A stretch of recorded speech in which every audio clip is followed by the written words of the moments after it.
call it, but we're back to talk some more horror and all of that jazz, which means I am back once again with Zach is Cinema. Hello. Thanks for having me on again. So, we got it. So, I feel like since the last Mm, time we talked, mm, everybody and their mother is going bug nuts yes. over this movie Obsession. Over obsession. I So, agree. we gotta talk about it. So I'm not going to ask you to rehearse your entire video. Seriously, Okay. y'all, if you haven't been over to Zach's channel yet, he's got his own thing going on over Mm, there, and he's talked about the movie. But seriously, let's talk about it. What are you hmm thinking as far as this movie goes? Okay. Yeah, I was so curious when you messaged me earlier, like thinking like, obsession would be a good topic to like obviously talk about. It like just came out and everything. We both have seen it, obviously. Yeah. So I'm like so very curious to hear your thoughts. Like obviously just getting to know you a little bit. Like 2 weeks ago when we recorded, we have a lot of like similar tastes, but then also like kind of like differ on things. So I was just like, I was the whole day I was just wondering like is he going to be kind of like mixed on it? Is he going to be like way more like extremely positive or really negative on it? I was very curious. Obviously, like if you checked out my video or whatever, I really adored the movie. I went to last year's Fantastic Fest and it was my first time ever at like a film festival. So I Okay. only went the back half and unfortunately like really cool experience especially for your first time, but unfortunately with those back half passes, you can't get into a lot of the secret screenings. So, Obsession was one of the secret screenings of last year. And like, Yeah. just walking around the theater, walking around the environment, like, I heard everybody talking about it. And then ever since then, I think it played at another film festival. I think it played at TIFF. I can't remember if TIFF was before or after Fantastic Fest, but just kept hearing so much hype about this movie and usually like I know we were talking about it last time like trying to avoid like some like online discourse and trailers and stuff before we see it like ourselves and I was trying so hard for this movie. I didn't watch any like teasers. I basically knew the very like simple premise to it, but like it was impossible to avoid the hype, especially because they did like a early screening of it like a week before too. So I just like I went into it trying my best to like temper my expectations. I'm like, there's no way this is gonna live up to the hype. I'm like, I'm sure I'm gonna enjoy it. I enjoy Curry Barker's couple like short films he's done on YouTube. I just covered Milk and Cereal. Really enjoyed that. Really enjoyed that experience for what it was. So I'm like, I feel like I'm going to enjoy it, but I'm trying so hard to temper my expectations. But I adored the movie. I thought it was very like creepy, unsettling. It was a story that like I related to a lot, and I love how it also kind of switched who you thought the villain was going to be based off the initial setup. And when you kind of hear the like premise, I guess I just assumed like this is going to be commentary on like almost similar to last year's Together, like codependent relationships, or this, girl is crazy, obsessive, possessive of this guy, and we're gonna see how this plays out. But I love how it like sets you up expecting one thing, and then you slowly realize that Bear, the guy in the movie, the main protagonist, is like actually a non-traditional villain, but essentially the villain and the girl. I'm blanking on her name. I know actress is Indy Navarrete, and she's actually like the victim in the situation. So just that like switch up in expectation alone, I thought was incredibly genius, and I love how specifically with this movie, it's one of those movies where there's like a lot of layers to it, but it's not so ambiguous where like the next couple of years on YouTube, you're going to get millions of video essays on like deciphering stuff like the same way people still talk about The Shining, but it's like still in your face enough that you could pick up on a first time watch, but then gather more on like second watches, which I definitely plan on seeing this again in theaters. But yeah, I'm sure we'll get into it more, but I really enjoyed it. So I was so curious to hear like what you were thinking on it. So I think the most telling thing about how I feel about it is the fact that Mhm. there's no video on it on the channel, Okay. because I tend to not cover movies that I'm very mid on. Okay. Oh I no, think it's here we go. fine. Okay, Uh, okay. and so I'll compare it to Sinners, and this is kind of it Mhm. brings out a deeper thought for Okay. me. First off, if you think Bear is anything other than the friggin' villain in this Mm. movie, you are outside of your fucking mind. Right, yeah. Like, you need to go see a therapist if you don't think that that man is the I villain in agree. this movie. Like, Mhm. seriously, you need to work some things out. And I worry for you if you are like, okay, great, you can come for me in the comment section. It's fine. I'm cool. Like, I've got thick skin. You do you do this YouTube thing long enough, and you understand comment section. So, but like, people are going bug nuts over like Mhm. this movie's a modern masterpiece. This is the best horror movie that I've ever seen. This is the best Mhm. thing since sliced bread. Okay, here's my thing. I'll compare it to Scream 7. We talked a lot about Scream Okay. 7 last time. Okay. And then I'll talk about Sinners. Okay. When all you have is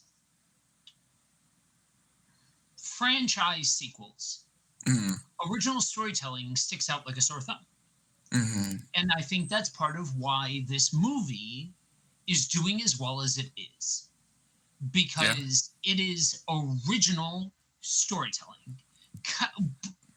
It is non-franchise storytelling, but Yep. an old head like myself in the horror field, Mhm. I see the fingerprints all over this thing. Mhm. I see there's all sorts of fingerprints. There's so much inspiration Right. with this movie. It's it's a monkey's paw situation. Mhm. Mhm. This is watch what you wish for all over it. Right. This has been told many times over. And I think part of the issue is when movies are the best thing in the last decade and all of it, everything has to be holy crap, this is absolutely out of this Right. world. We've lost the nuance of something just being mid, Yes. just being fine. Mhm. Mhm. And I'm showing a little bit of what brings me to the dance as far as being a horror fan, in saying, if you haven't gone out and seen it yet, go out and see Hokum. It's a better movie. Like, but Mm. pound for Interesting. pound, Okay. I think Hokum is a Really? better Okay. movie. Okay. That's So, interesting. like, Yeah, I enjoyed Holcomb too. I yeah. just definitely for Obsession personally. So my big thing Mhm. is, if we're not careful with how we're dealing with interpersonal relationships, Okay. then a whole generation is learning exactly the wrong lesson. Mhm. You know what I mean? And like, Mhm. call me woke, call me whatever. I just don't find enjoyment out of watching a dude Mhm. take advantage of a woman Mhm. and like having it played almost nonchalantly. You know what I mean? Oh, I'm curious what you mean, but like I know what you mean, but I guess with specifically in the movie Obsession, like what you meant nonchalantly, like what was sticking out to you. So the essay scene, Yeah. Okay. because like it is like, Yeah. Yeah. I'll Yeah. stand Oh 10 yeah. toes down on that. There are some people who are taking to the YouTube pundit space that are Yeah. like, it's not essay. Like, Yeah. I don't get that. I thought it what? was pretty clear that Yeah. like who's the villain and who's not. I Yeah. agree. I Well, agree. what they're saying is the moment where he's like, "Can you change? There's no changing it. Okay, I want to go back." And like there Yes. that moment, like they're trying to make it seem like that's the moment of redemption for the character, Mm.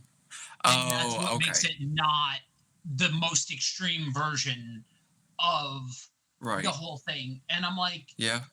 were we watching the same movie? Yeah, that doesn't make any sense to me because that, if anything, I think doubles down on the message that he now really, really knows what's going on. And sure, he wanted to cancel the wish, but there's no Yeah. canceling. So he kept going through with it. Like, if Yeah. anything, that's like doubling down to me. Yeah. Yeah.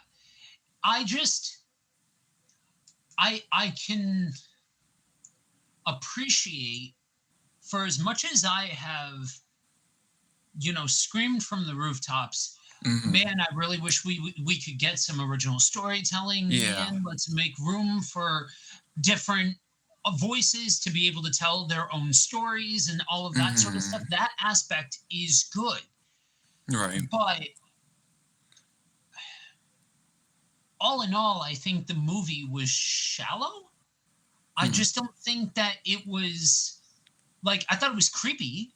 I thought they Right. had some atmospheric moments, Hmm. Hmm. but comparing it to Sinners, like Sinners was what I feel like a lot of people, for me, what I feel like a lot of people are doing with Obsession. Okay. I'm a blues musician. I spent years as a house musician at a joint in Oh, the cool. Midwest playing the Okay. blues. I would Yeah. sit Yeah.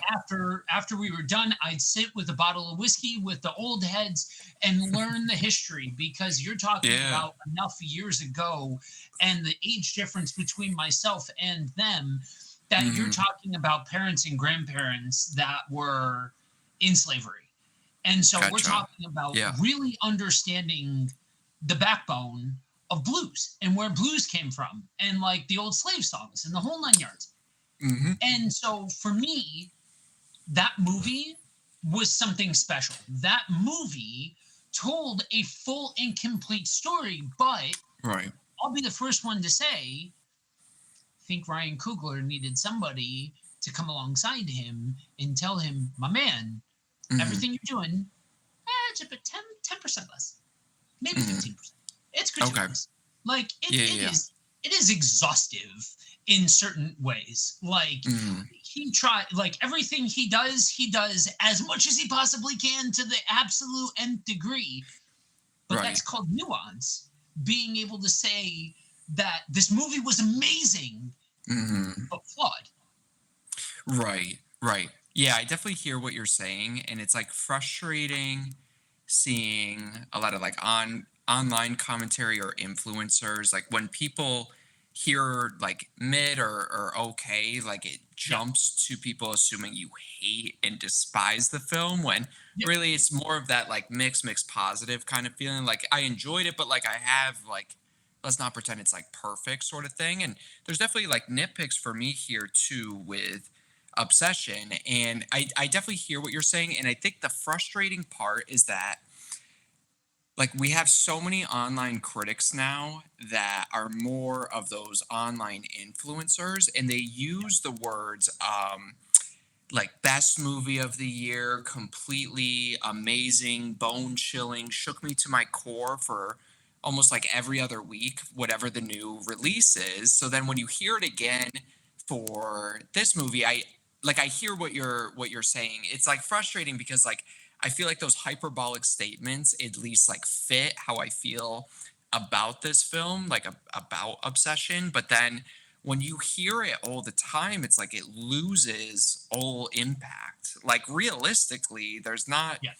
that many movies a year that are completely outstanding. Luckily, every year I feel like we do get at least a couple films that, are pretty outstanding. Everyone has like different ones, but like when you get all these like influencers, like everyone's just like all these movies are looking for the pull quotes to use and they're the most Mhm. just like redundant pull quotes you've ever seen. Like everyone's kind of saying the same thing. So when you hear it again Yeah. for this movie, I definitely hear what you're saying. I guess I'm just like I'm curious on your perspective of it not being maybe like I hear you're like in the like atmosphere, some of the horror elements, but maybe the like stories and messages didn't hit for you, or you said nonchalantly. I guess I'm like curious with that because I feel like I definitely sit on the opposite end of that because I feel like the movie takes its themes and messages and overall point like incredibly seriously, and I feel like that's very represented with the back half of the film, especially the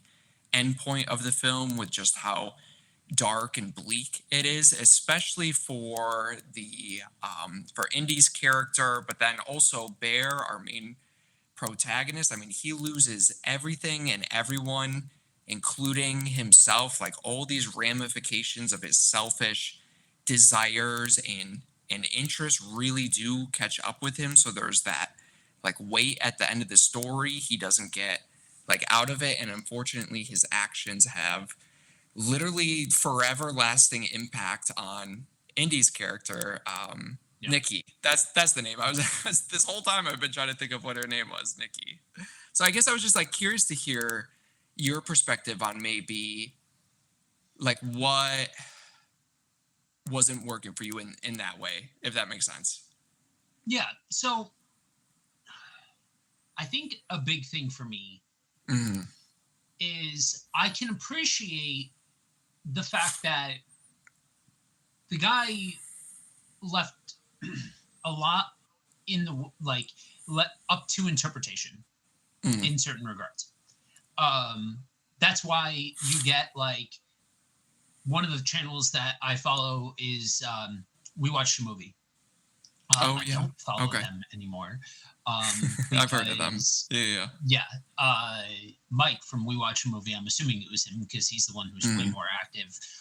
Got way up in his feels, like got his head shoved up his ass Hmm. because he came out with this video about how Bear is not the villain and all of this sort of stuff. And Oh, all I I was didn't like, hear about that. Okay. because I support those guys and I try to support creators that make Right. videos by leaving a comment because I understand it helps it and I understand how Yeah, yeah, YouTube yeah. works in the whole 9 yards. So just all I said was wild take. That's it. But Okay. in today's world, you Yeah. say anything other than I agree with you implicitly. Oh, Right. that means that you hated everything. That means that you hate me. That means grow Right. up. Like, Hmm. seriously. And with this movie, I can appreciate not spelling every single solitary thing out at every single step, but there are key points in the movie Hmm. where it feels like he backed off for the sake of having people discuss it on YouTube and discuss it on the internet and all of that sort of jazz to perpetuate the life cycle of the movie. Okay. When you're talking about like serious subject matter, like we're not Hmm. talking about a killer clown, we're not talking about a dream demon, we're not talking about Right. a dude It's in a hockey different. mask, we're not talking about fictional nonsense, we're Hmm. talking about interpersonal relationships.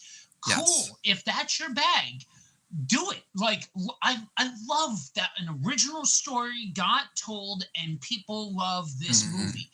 Great. I will not fault a single person who Right. walked out of that theater and was like, "Holy crap, this is Hmm. awesome." The whole 9 yards. I'm glad you got something that really resonates with you. Great. But you chose as a creator Hmm. to tell a story about Hmm. about that sort of thing. And that changes the entire paradigm. That adds responsibility on your Hmm. shoulders. That puts a weight on your shoulders to articulate something. And Hmm. I understand that there are probably going to be people who see this as political this and that and make all of these sub messages and the whole nine yards because that's the nature of the internet and that's the nature Right. of the world that we live in nowadays. Mhm. But in a world where we've got things like the manosphere and we have basically an SA academy that Right. got found on the internet and like Mhm. all of this stuff, it's irresponsible. Mm.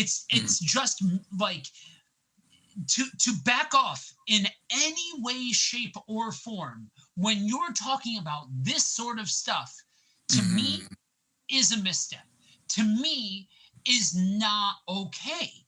Mm. And that's why I think it's an interesting that's why I think it's important to keep to this idea of every single person can take something different from a Right. movie Yeah. and vibe with it their way.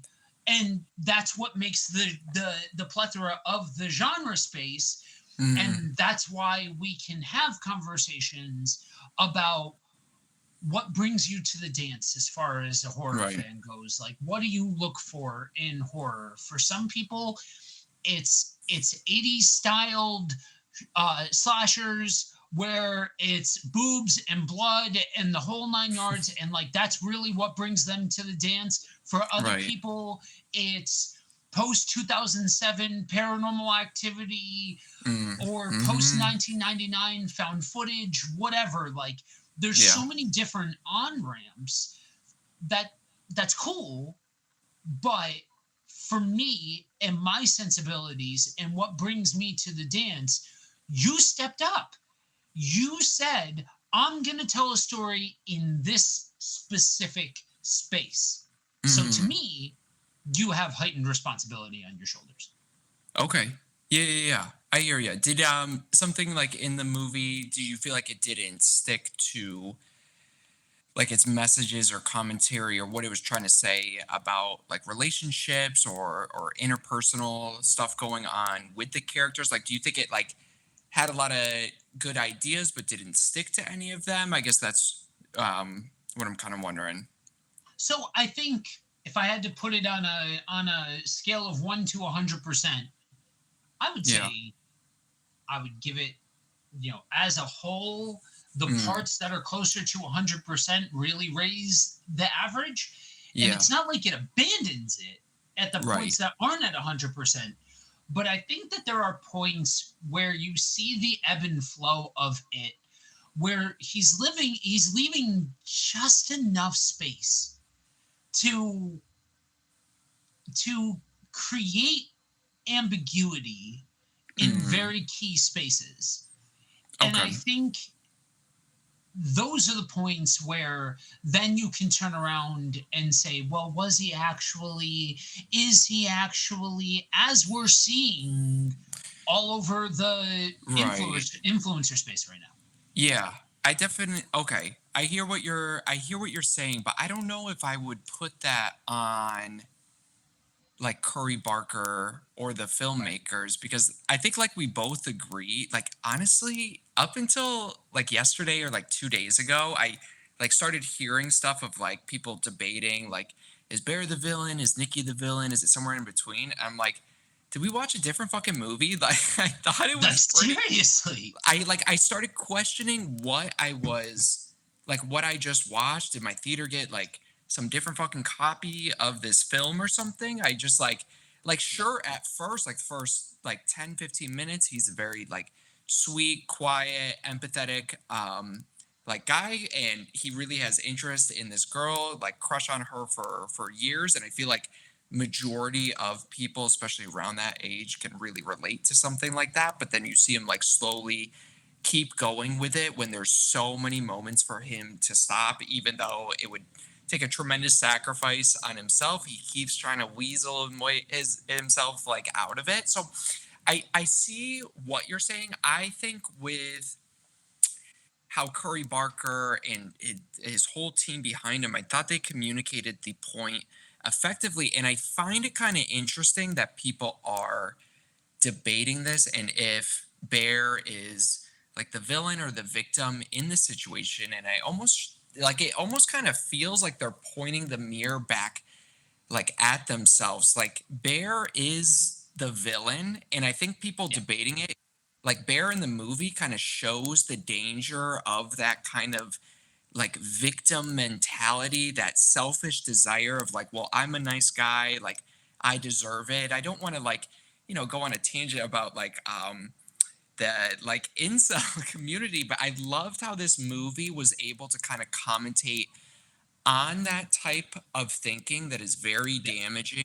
for younger people, both male and female, without creating this very just over the top character with Bear that's just very in your face. Cause I feel like the majority of like what we call incel people like have this type of thinking. And I feel like he really, really hit that point home when you get that amazing scene where Freaky Nikki is sleeping, but the real Nikki is whispering through her to Bear before he goes out to see his friend Sarah, I think it is, like just begging Bear to kill her. Like, this is not me. Please, you got to take me out of this. Like, don't wake her. Just end this now because this is not real. And I forget exactly what he says, but he says something like, what is so bad about, like, am I that bad to be with?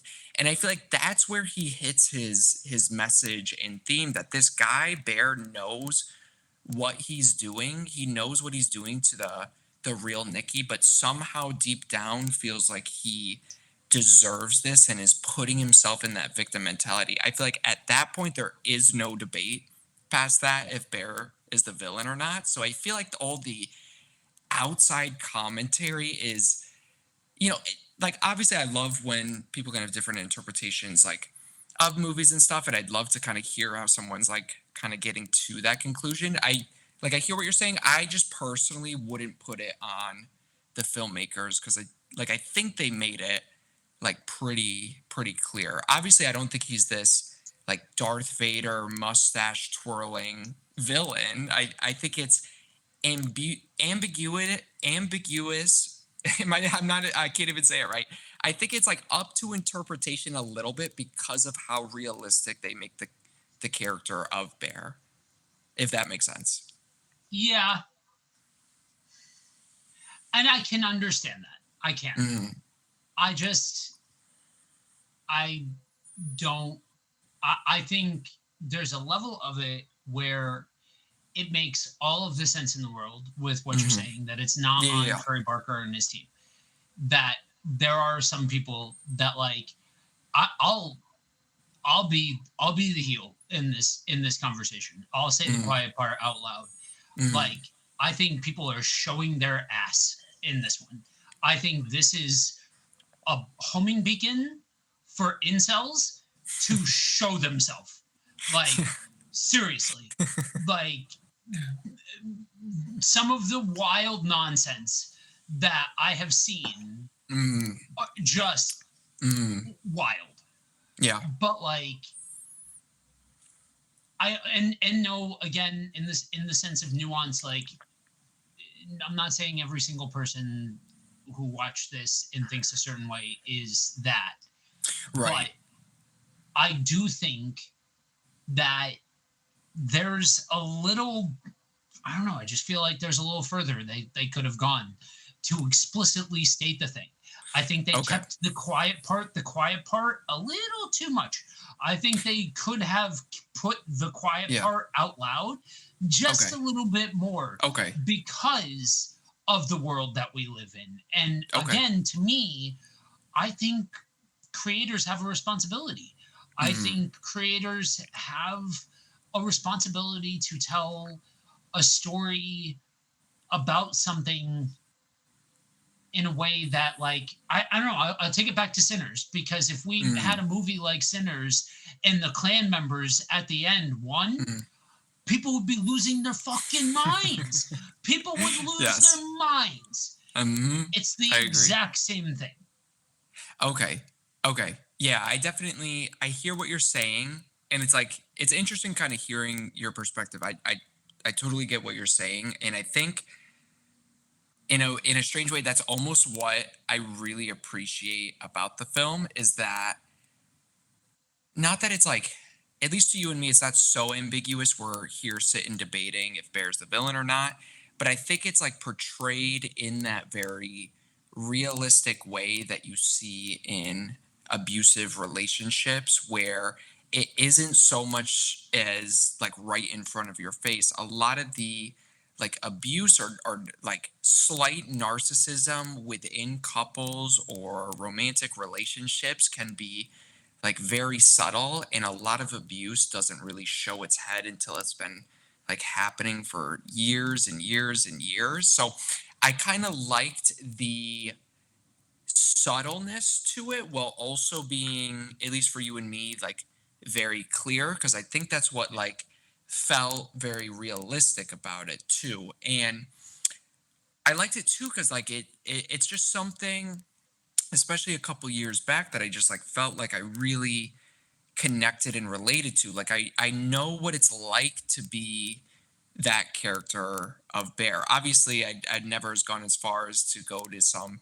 shop and buy a One Wish Willow and keep going through Yeah. with this, but like that mentality of like, I'm a nice guy. Like I feel like I deserve this person. I hear them talking about like their relationship issues and the guys that they're meeting. I'm like, well, like just look at me. Like I check all those boxes for you. And that it takes that kind of subtle thinking and plays it out in this like horrifying, fucked up way that is subtle, but it's like in your face. And Yeah. yeah, if that makes sense. So I totally understand like where you're coming from with that. I guess my question would be with your like opinion on that. Like I guess if you could take, I know it's hard, like if you could kind of take that, like let's say nobody was having that like debate and like, Yeah.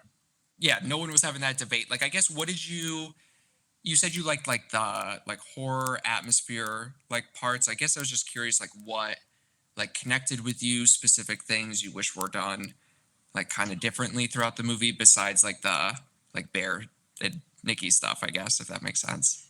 So I think the the atmosphere of Mhm. playing deranged or playing unhinged or really amplifying certain personality traits Yeah. to the nth degree because like it's mind control and we're playing this out and be careful what you wish for and all of that Yes. sort of jazz. I think that aspect of it Mhm. is really well done Yeah. in the actual physical acting. Like I think Mhm. that part of it is probably the part that resonated with me. Yeah. What I would do differently is as somebody who used to struggle big time Mhm. with low relational intelligence Okay. and that idea of I deserve, Mhm. Mhm. that should never be ambiguous. Mhm. That's a problem. Okay. That is a whole ass relational hiccup Hmm. that in the best of situations somebody realizes, okay, this person's just not into me, et cetera, et cetera, et cetera. Right.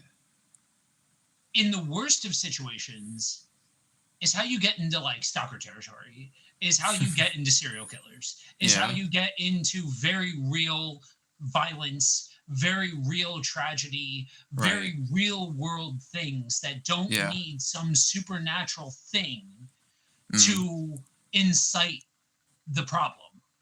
Okay. And so to me, if you're going to invoke that, Mhm.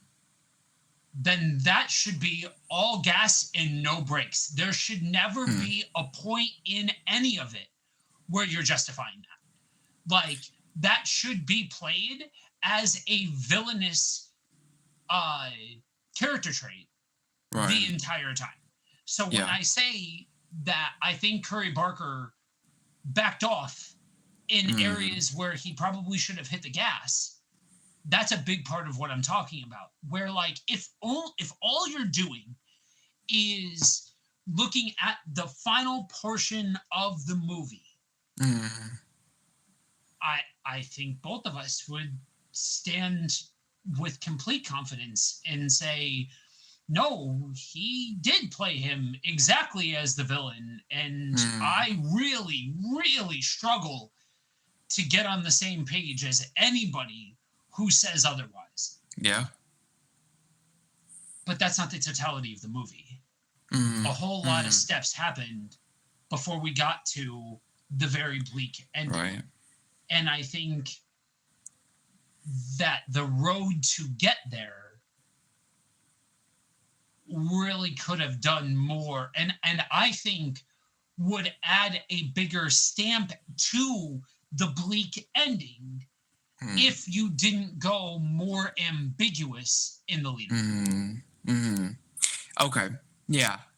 I definitely hear what you're saying, and I think we maybe just like disagree with our like feelings around that ambiguity. Yeah, Like I hear what you're saying. I appreciate like what you're saying, and I think another reason why I appreciate like the almost kind of like direct but indirect approach Curry Barker went with this is because like a lot of people like Bear really don't see themselves as anything other than like the nice guy. yeah, And I think that was done purposefully, but unfortunately I feel like people that just like have no, like you mentioned earlier, no media literacy just miss the point of it. And I just like I find it so ironic that it's even a debate. Like these people need to like really watch the movie again because like ever since I think I think it was the another point when he calls the customer service phone line and like his immediate first question is to ask like how to alter the wish. Like he knows the wish is real. He knows what he's doing to Nikki is not right, but instead of his first question being can I like cancel it or redo it? Can we help like Nikki here? He yeah, wants to keep it but alter it. And from that point on, I just feel like I appreciate the like indirect approach and the like switch in your expectations of who's the villain and who's not the villain. And I hear you. Like it is frustrating with people that just like either relate to the character of Bear way too much and don't see the irony with it, or yeah, just really can't pick up with the context clues of something like that. I guess I always appreciate that can have that kind of discussion like to it, but there is also a main point that I thought was like fit really well at the end of the movie because I think I could get more on board maybe with your perspective and experience with the film if the film had a like different ending, but I think because of the like total depravity and or depravity and the bleakness, the depression left with all of our characters at the end really hit home like of all the consequences this guy like caused on everyone, especially with Nikki. I mean, 10 minutes after the movie ends, she's going to be in handcuffs in in a prison for the rest of her life because her fingerprints are fucking everywhere. So, yeah, I just think with the movies ending, I felt like that's where it really kind of like hit home there. yeah. If that makes sense. But I definitely hear like what you're saying. Yeah, I would think about doing like letting it cool and doing a real horror of episode on it. Okay. Yeah, yeah, yeah. Um, but like, are you the type of person that Mm. digs like true crime, A24, Midsommar, Hereditary sort of horror? Yes. Yeah, yeah, yeah. Okay, So I think the people that really dig that style of horror Mhm. are going to be the ones that enjoy a movie like this a lot more. Okay. Oh, interesting. Okay. Yeah, what's your thoughts on like that kind of I don't even know what to I don't even know what to call it, but I know what you're talking about. I can't stand it. Um, Oh no. Okay. I'm so Hereditary Yes. is probably the one out of them Mm. that I think is the finest. Okay. Yeah, yeah, yeah. But those movies are movies that are closer to I have seen them, they're fine, I've checked them off the list, I don't need to watch them again, ever. Okay. Yeah. And I think we as a society have created entertainment out of watching things about like serial killers and things. And like Okay. these like true crime in its best form Mhm. is doing something to try and help, to try and elicit support, to bring something out about Right. something. In its worst form, you've got my favorite murderer, like Mhm. it's nonsense that is like knife fetishizing serial killers Okay. and presenting them in a way where like in the same way that you would present like a Jason, a Michael, a Freddy, I hear ya. like that Yep. sort of thing. Mhm. Yeah. Yeah, I hear what you're saying, and I think for me, I love the like A24 recently kind of like neon that like I don't know if I'd go as far as to say like art house, but like yeah, definitely art house, but like that just depraved bleak horror experience is something that I just like connect to, and I definitely appreciate more of like the Hereditary, Midsommar, more than I do like the like true crime stuff. I always kind of like it was funny like during COVID I kind of got into like that like Netflix and HBO like true crime documentary, and it was more always just like a curiosity and interest of these like real life stories like oh my god these people are horrible individuals. I cannot believe somebody like did this. And so I almost like I see those as like two like different things where like A24 like hereditary movies like that are like strictly like film. This is not like real life. This is a film. So I hear what you're saying more so with the documentary side of like almost kind of giving these people that do not deserve fame almost in a way like a little bit of fame in a weird way they're kind of giving them fame even if it's not their intention. Unfortunately like people like connect to that and unfortunately do that, but like more on like the like film and TV show side like I don't know. I like Hereditary to me. I understand people that don't like it. To me, it's like a top five film of all time for myself. Like it's just like it's one of those that I just absolutely adore. I will never not love that movie. But I guess I'm kind of curious. Like I totally understand your perspective with the like documentaries. I guess I'm curious on your perspective with these more it seems like it's difficult for you to kind of get into more of those just depraved, bleak, dark, hopeless kind of horror, unless I'm like misunderstanding you. Yeah, so the world sucks. I don't need to be told that the world sucks. I don't need to Okay. be told Okay. that humanity blows. I get it. Like, trust me, Yes. I am very well aware of how bad people can be.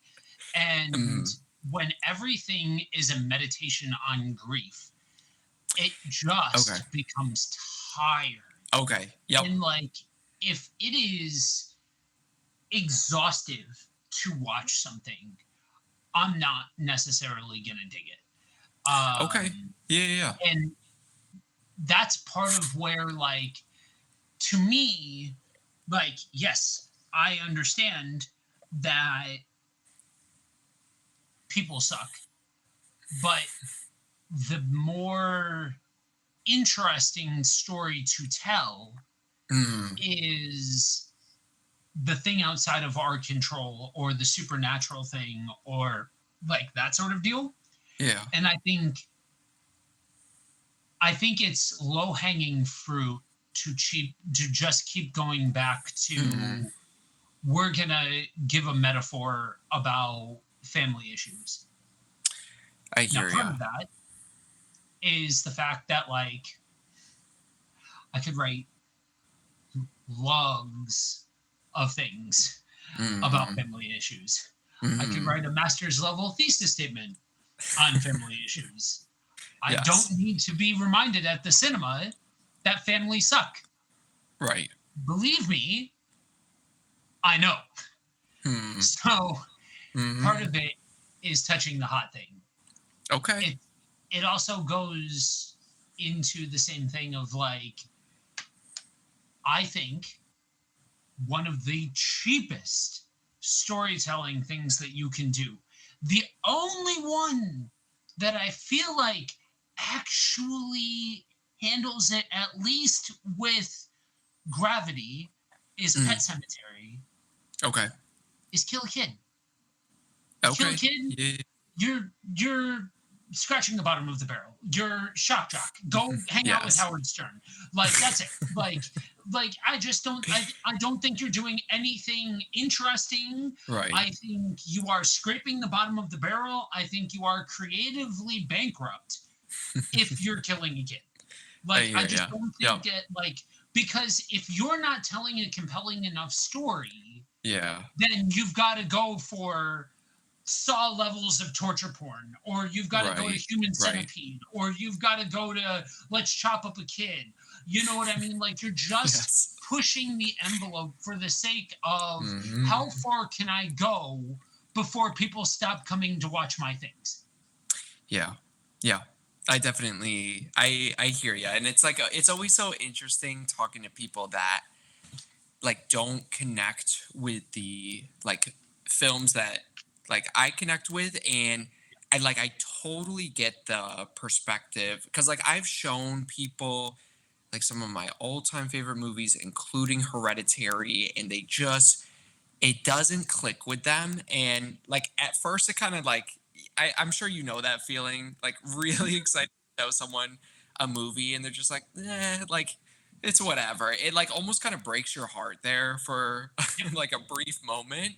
But like I get where you're coming from with that. And I feel like for me, it almost kind of because of how like depraved or you mentioned like I don't like I go to the movies for something, and then when it's kind of reminding me of all the sick and twisted stuff in the world, maybe like Hereditary specifically with like family relational issues like trauma, grief, and all that, I don't need to be reminded of that. For some reason, I don't know why, but like that element of maybe just like specifically Hereditary brings me a lot of comfort, kind of maybe knowing that I'm not the like only one who's experienced something like that. Like I know in my head that I'm not the only one, but when you kind of Yeah. deal with like a lot of like grief or family concerns, which it sounds like both of us maybe have like some like history with that, like when you're really trapped in that, it can feel so like isolating. Like your experience is so unique, there's something wrong with you, you're the only one that's ever gone through something like this. And when you can experience like a piece of media or art, film, whatever it is Yeah. that connects with you and like relates to you and like kind of shows you you're not the only one, and talking and touching on subjects that are very like personal to you, that just like kind of brings me like another level of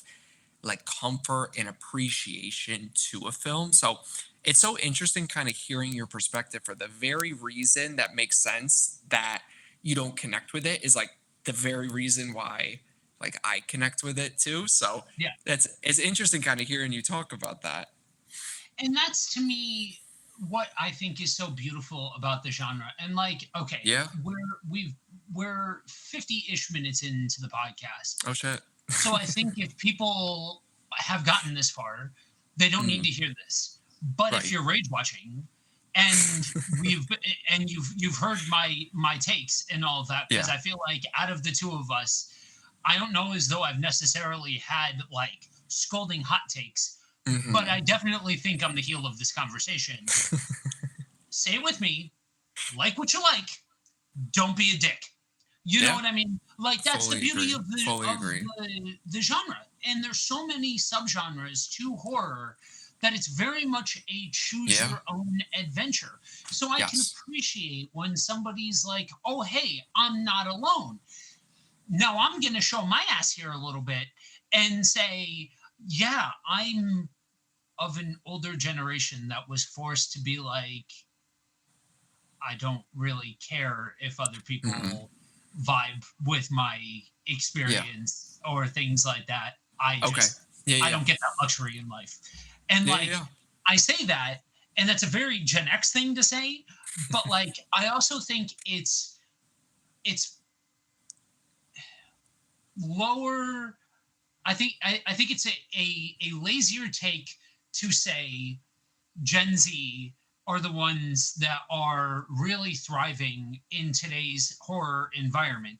Because I hate Mm. to let Gen Z, I hate to burst Gen Z's bubble, but millennials are the ones that are forging the path of actually caring about mental illness and Mm. getting into like, don't get me wrong, you guys are doing a lot. I'm not Right. trying to discredit Gen Z because I'm not going to be what the boomers and stuff like that were for my generation. Right. But like the ones that are catching the first round of strays for this 1000% are millennials. Mm. Mm. And so I don't mind the emotionalism of it all. I don't Right. mind the meditation on grief. I don't Yeah. mind that things have subtext. I love that things have subtext. Again, I said it last time, I'll say it again. What what lives inside is criminally underrated. And Hmm. it's so I like much that one. subtext. Yeah. Yeah. Like there's so much to it that like yes, on its face it is a Hindi supernatural horror Yeah. Right. that's dope and takes itself seriously in the same way that the Judeo-Christian form Mm. of supernatural horror has been taken seriously since The Exorcist. So like Mm. great at that level. Like just at that level alone, awesome. So much subtext. So like Hmm. it I don't mind that that's there. Yeah. But for me, some of these movies forget to keep compelling, that it's just Okay. depression on top of depression on top of Yeah. depression on top of Yeah. Yeah. depression. Yeah. And it's just like at some point I'm like, I could have gone and seen my therapist to get this. Like I could have, I you know hear what I mean? ya. Like I Yep. don't know if I need to necessarily shell out $30+ for Yeah. my wife and I to go out to the movies to go watch something that I Right. just could have had therapy and gotten through. You know what I mean? Hmm. Yeah. I definitely hear you with that, and yeah, it's very interesting to kind of hear that perspective. And like you said, like I think just some people connect to it more than others. Like obviously, I'm not here trying to like change your mind with it. Like I Yeah. totally like get something like that. And I think that's like the beautiful thing about movies is that people can like totally disagree, totally agree, but then there's like also conversations like this where like there's understanding and appreciation for the person's different perspective. Even though you don't share that perspective, you can understand like where they're coming from, and then maybe next time like you like see something like a little bit differently or appreciate something worse or better, like just that kind of like always ongoing discussion with movies is something I've always just like really connected to. But it's interesting you kind of like bring that up because I know before you were mentioning maybe like briefly talking about like different sub genres within horror, and I feel like we were kind of like touching on mine a little bit, where like I think we were mentioning this last time of like the beautiful thing about horror is that there's so many different subgenres within Yeah. horror that it's like this very robust genre that is beautiful and amazing. And I feel like I appreciate, like, there's not like the only type of horror I don't like is that I don't even know what you call it, like the human centipede, the silos, the Torture what's the porn. yeah, just the I do like Saw though, and I'm just gonna say I do like Saw, but like the more just like let me like gross you out and shock Yeah. you, and that's all I have to offer. That's the only one I just cannot get into. But I appreciate all of horror, but definitely I lean more towards that horror that is more of that like atmosphere with the underlying messages, subcontext, very ambi- ambiguous, and or focusing on ambiguity and the like atmosphere and like vibe of it. So like those hereditaries, I love movies like Saint Maud, The Shining. I'd even throw like The Thing in there, very atmospheric. Like stuff like that, like throw in a crazy unclear ending, and I'm like all about it. I don't know what the name of that like subgenre is, but that's definitely where I kind of lean on to. So it's funny you said the like you could see more of those people that like that kind of style really appreciating obsession, because I feel like that definition or explanation like fits me perfectly. So I'm like so curious with you, like what like subgenres within horror that you really do appreciate, and has that kind of like changed over time, or have you noticed it kind of staying the same? So, to the torture porn comment, Yeah. I think universally, I don't think it's outside of the realm to say that Saw is, I don't want to say the lightest, but Right. definitely the most approachable More version mainstream. of, Mainstream. Yeah. Yeah. yeah, of torture porn. Yes. Your hostels and your human centipedes Mm, and your revenge horror is a, you know, a whole subgenre, and things like I Spit on Your Grave and all of that sort of mm, stuff. Last House on the Left. Um, that that I think is more of what I think of. Like, I'm not really a big Saw fan, but like yeah. when I say torture porn, I go there. But I also Yeah. don't qualify my enjoyment based off of Carnage Candy. I don't Okay. really Mm, see that as a necessary thing. Um, yeah. Usually because in my experience, Carnage Candy is where story goes to die. You know what I mean?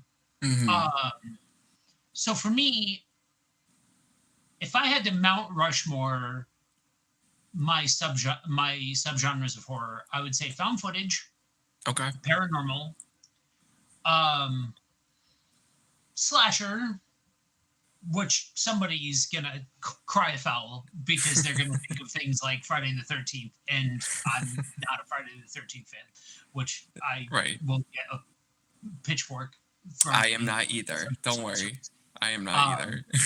I will say 2009 is an underrated Yeah. remake for Friday the Hmm. 13th. I think the fact that they speed run basically the first three Friday the 13ths actually made, but then again, that era is Yeah. like high school, college, like the aughts. So, Yes. like, for me, that, like, 2000 to 2009, I have a soft spot for that, like, that Okay. visual aesthetic. Like, it's a whole ass vibe during Yeah. that time. Yeah. So, Yeah. like, Yeah. I do have a little bit of a soft spot in that, but like TCM, it's fine. Hmm. But like I'll get back to the subgenre thing, Yeah, but yeah, like yeah, yeah. child, seriously, I'd punt that motherfucker straight. I'd be kicking the game-winning field goal. Like, how can anybody be like, Chucky's awesome? Like, no, I would set that doll on fire. Like, I don't understand. Anyway, um, but like atmospheric Mm, storytelling in a way that is still driving at the unknown. And so like okay. that's very niche, but it also includes some of the juggernauts of the industry, like Yeah. Thing, like In the Mouth of Madness, stuff Hmm. like that. Yeah. There are those are the two because I just watched those recently for the channel. But like Hmm. there are like even Blair Witch, right? Like Yeah. yes, that's Yeah. found Yeah. footage, but That's a that's good also example. very atmospheric, pointing towards something beyond itself. Yep. And then Cosmic Horror. I think Cosmic Horror pushing on the boundaries of reality Mm, and what is perceivable with our five senses to yeah. me is more interesting than telling yet another story about how people suck. Hmm. Okay.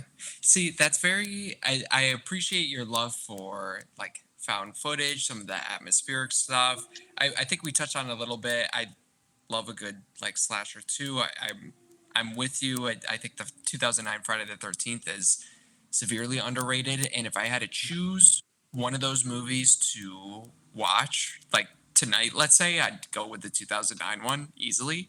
Yeah. Um, but I'm so curious when you say cosmic horror, because I know what that means, but I know that I have like little to no experience with it. Because you were mentioning last time we were talking, I think Event Horizon, and I know that's one that I need to see. I've never seen it, but like for like since you appreciate the cosmic horror, for someone like me where you I guess you kind of know my taste a little bit, like what would you kind of recommend to like start off to kind of like dip my toe in with cosmic horror?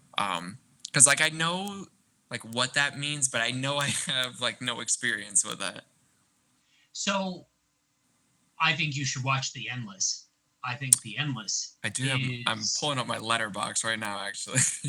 okay. The endless you said? I'm trying to add Yeah, stuff to my list. yeah. So the Endless, Okay. Triangle, Event Horizon, Color Outside of Space are gonna be four of the ones that are like a tasting menu Okay. of different types of cosmic horror. So cosmic horror Mhm. on one end is Lovecraftian. And for anybody who goes out and explores Lovecraft based off of that recommendation or anything else like that, understand the guy was stupidly racist. Like, holy shit. Like, don't read his stuff if, like, Okay. oh, it is disgusting. The best thing that happened is that his estate Mhm. didn't hold the Lovecraft universe, and everybody who Oh, added stuff to the Lovecraftian universe, like the yeah. Cthulhu universe, Mhm. did way better than Lovecraft ever did. Like I'm Oh, just not interesting. a big fan of Lovecraft himself. I Okay. think he introduced a lot of interesting things, but Mhm. like also cosmic horror is so much more than just Lovecraft and just like the Yeah. great old ones and that side of it. Color Outside of Space is definitely Lovecraftian. Like that Okay. is solidly that. Triangle Yeah. is a movie that stuff's going on outside of the um, character's control, and you're stuck in a Mhm. time loop, and you don't really. There's the unexplainable factor to it, and Okay. like it shows that the universe is bigger than you. The Hmm. universe is Mhm. bigger than our petty squabblings back and forth. The universe is Yeah. bigger than individuals. And Okay. that to me when the human is faced, and it's almost like a take on that sort of bleakness that you're Hmm. talking about. Okay. But to me, it's more interesting when it's at a cosmic scale versus a Okay. person sitting in their own mess. You know what I mean? Yes. I hear what you're saying. It almost kind of, unless I'm misunderstanding, it almost seems like a blend of like supernatural, sci-fi, and horror, but like also like a little bit kind of grounded too. Yeah. Um, very like sci-fi heavy like concepts, but that like horror take on it. Like okay, would you consider, maybe it's a bit of a stretch, but would you consider Final Destination kind of like that a little bit, like the idea of like death and like the death loop kind of concept, or is that something I different? certainly think that where they started it was the Okay. heaviest example of it. I would Okay. say one, two Yeah. are probably the heaviest Yeah. in terms of like we are blatantly in cosmic horror territory. I think you get Okay. in style into slasher more Yes. so than anything, but Okay. like especially those first couple, it is the immutable law of nature, like this Okay. force of nature coming Hmm. for people that isn't presented as a slasher, presented Yeah. as an inevitability. And that Ooh. to Oh, that's me, interesting. yeah, that to me is where Final Destination is at its most interesting. Okay. Yeah, yeah, yeah. That definitely Um, makes sense. Yeah. yeah, and then you can get into like the more, I'll call it religiously oriented cosmic horror with something Okay. like Event Horizon. That's a little bit Okay. more like we're putting a kind of definitive theological spin on it, kind of like In the Mouth of Madness Hmm. or The Thing is a little bit more blatant cosmic horror, but Okay. Yeah, more yeah, in yeah. the it came from outer space style, Hmm. where Hmm. it's not always necessarily outer space cosmic, but like reality bending cosmic. Yes. Yeah, yeah, yeah. Yeah. That definitely makes sense. And it sounds like a subgenre like I would really enjoy. So I gotta check some of these out. That triangle one, is it the 2009 Christopher Smith one? Yep. Do I have, okay. And then I think you said the Endless. That's the 2017 one, a little bit Yeah. newer. Or okay. So The Endless, Yes. UFO Death Cult, Okay. like The Endless one you it. said? Yeah, Mm. it is found footage. It Okay. is very grounded. Yeah. Um, and it's set within a trilogy, but like Hmm. very loosely. Like Oh, interesting. it's weird. Like the first movie comes out Yeah. and they there's like this little scene in the first one, Okay. and they pick up with the story of those people that they run into, and Oh, that's the story you interesting. get in the middle one. And then the last one is Okay.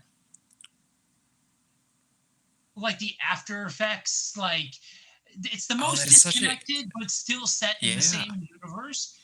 And like it's weird that the level of continuity that they Oh wait, keep that's such with an three. interesting trilogy though.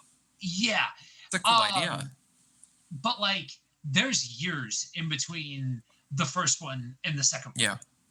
Hmm. But like Okay. the best one by far and away is the Endless, which is the middle one in in the trilogy. Yeah. And you don't need to see the other two in order to really I was just appreciate about to the Endless. ask. Okay. Yeah. Are the other two, like, so the bookend ones, are they also found footage or very, No, or different? they're different. Really? Oh, that's so interesting. That's so interesting. Yeah. Okay. Almost pulling like I don't know if you're a fan of the Hell House franchise, but like the a little bit different, but like the last one completely ditched the found footage kind of Yeah. angle. So interesting to kind of see that within a franchise. So So okay. I was so story about going to see the last one in theaters because it had a theatrical run. Lineage. Yeah, yeah, Yeah. yeah, yeah. Um, so we're in there, and there is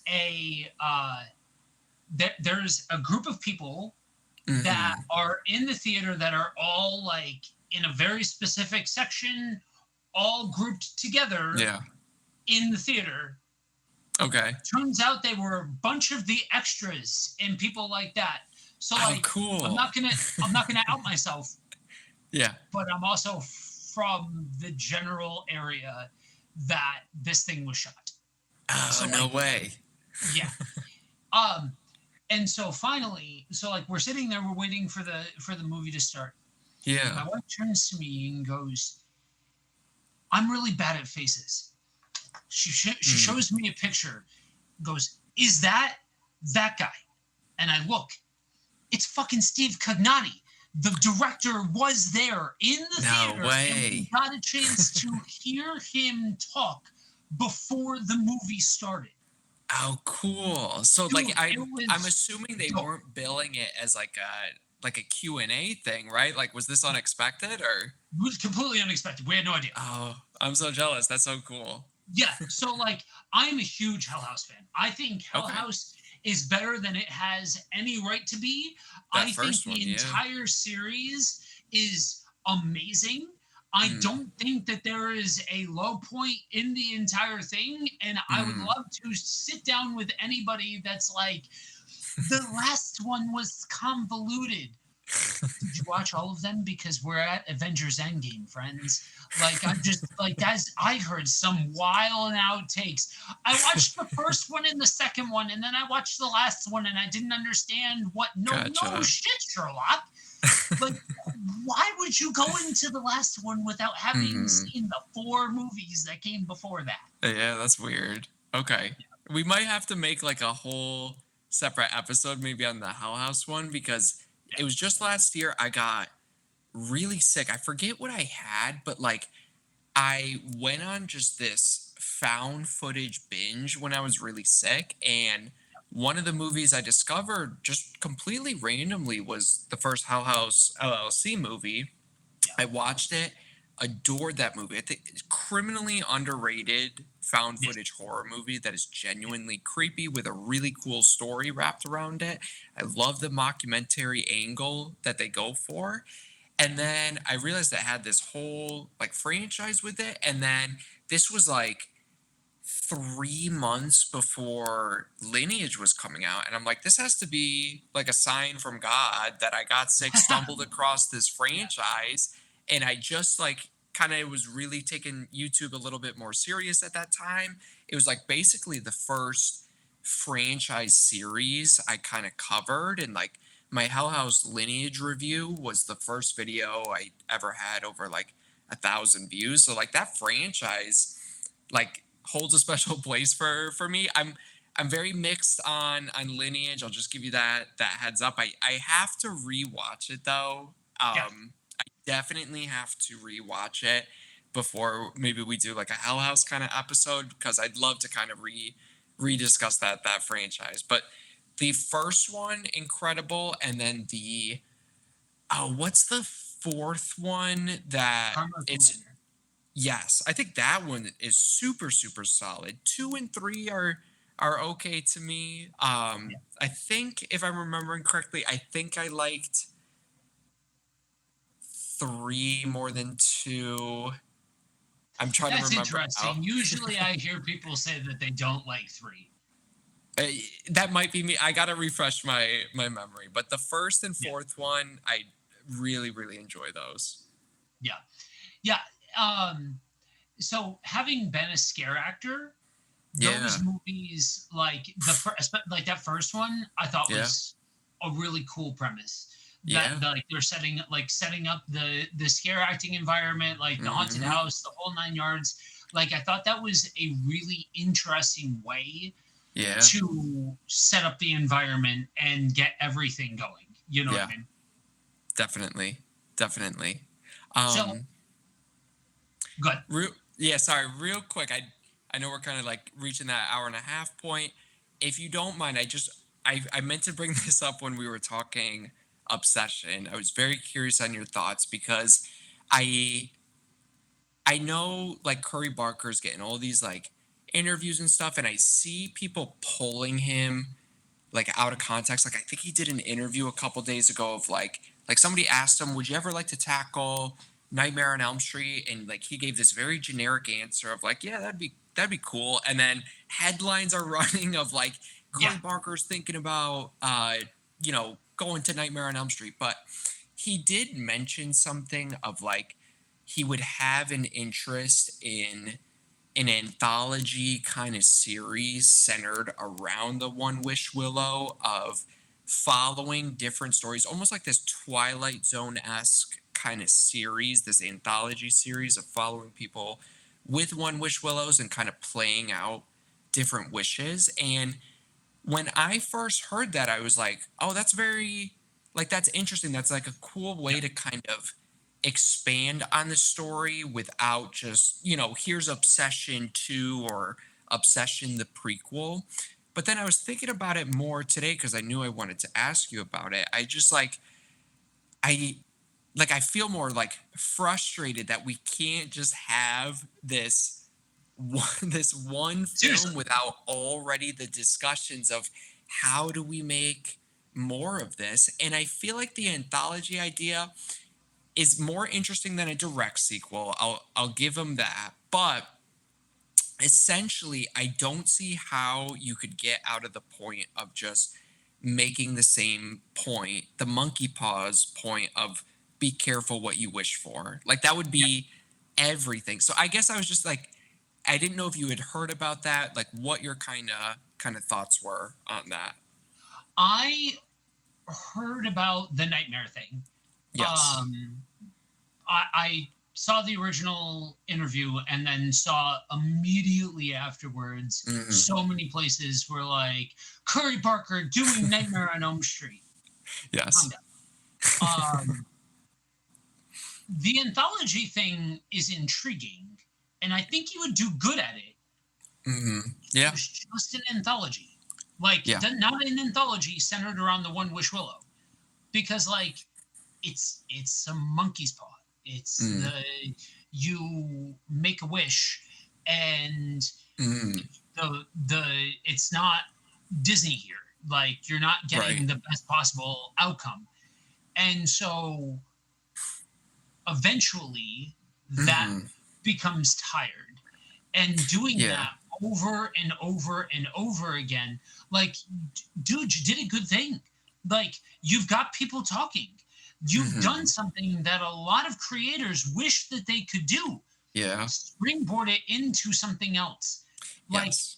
take that atmosphere, take that style of Yeah. storytelling, and sure, tell an anthology. I think that dude, if he did something like a Trick or Treat or something like that, like Yeah. Oh a Creep yeah. Show or like a Tales from the Hmm. Crypt or something like that, and like told disconnected stories or Right. stories that were united in a different way with like Yeah. a Yeah. theme Yeah. or like a Trick or Treats all on Halloween night, like something like that, Hmm. and told different stories in Yeah. each one, I think that could be super intriguing. I Hmm. think he could really be a Yeah. really cool voice in the anthology storytelling Hmm. world because Hmm. that's another subgenre that I'm a massive fan of. I Me too. love anthology storytelling, but Hmm. like making it all centered around this one thing Yeah. is where you start to lose the shine and you're Yes. just gonna keep because you caught lightning in a bottle. Hmm. Like, don't prostitute it now. Yeah. And that and like you can look around and see the evidence of what happens when you keep prostituting it around. Like, Hmm. yes, you'll make a metric boatload of money. People will go out and see these movies. Yes. 1000%. Yeah.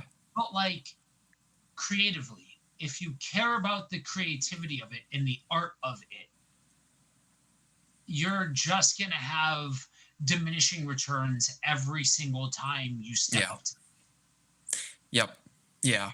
I definitely agree with that. And I could see where it would kind of almost like, at least for me, like almost not ruin obsession, but like lose that kind of special spark it had for Yeah. myself. And I'm sure with like these interviews and stuff, he's just like, I'm sure he's kind of like playing it up a little bit, like, not closing any doors, like being very smart about what he's saying. So I didn't take it with like a huge um like I didn't think it was like gonna start like production tomorrow, but I was just curious on like your thoughts. It seems like we're Yeah. very similar with that though. Yeah. Yeah. So if Mm, there's anything that I want you guys to take away from this conversation, is that people can have different opinions and it's okay. You know what I mean? Like I appreciate the passion of horror fans. I hmm. appreciate the fact that people enjoy this movie Yeah. and that some people just find it mid. I think that there is room for so many different voices to be Hmm. taken seriously if we just let people have their own opinions and let that be okay. Hmm. So, what I want you guys to do is sound off down below. Let us know what you want to hear us talk about in the future because we have a million things to talk about, but we want to hear from you guys about what you want to hear us talk about. Also, did you enjoy Obsession? Is it, the best thing since sliced bread? What's your Mount Rushmore of horror subgenres? And we will catch you next time. Peace, y'all.